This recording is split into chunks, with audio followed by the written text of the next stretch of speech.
Hello mga lalas, for today's video, ayan, nandito po ako ngayon sa parlor of Yes Bayan. Nagpag-decide ako ngayong araw na magpa-parlor for my pedicure and manicure. And of course, naisipan ko din magpa-puts pa. O, diba?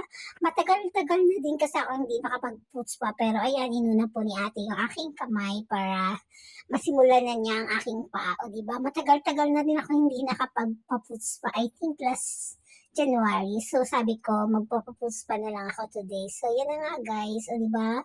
Natapos nang tanggalin ni ate ang mga kalyo-kalyo. Ay, sarap sa feeling talaga guys. At deserve natin ito. Treat yourself then for a while.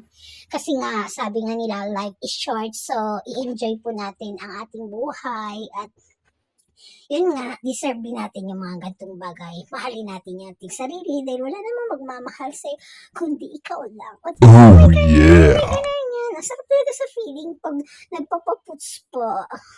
Pwede lang everyday magpaputs pa, charot. So, ayan na nga guys. O, diba? Sarap. Sarap talagang ginaganyan kanyan. Minamassage. Sana all minamassage. O, diba? Feeling prinsesa tayo dyan. Feeling ko, ako ang inyong prinsesa. So, yun nga. Mahirap lang tayo, pero sige lang. At least lumalaban tayo ng patas. So, ayan, minamassage siya ni ate. O, di ba?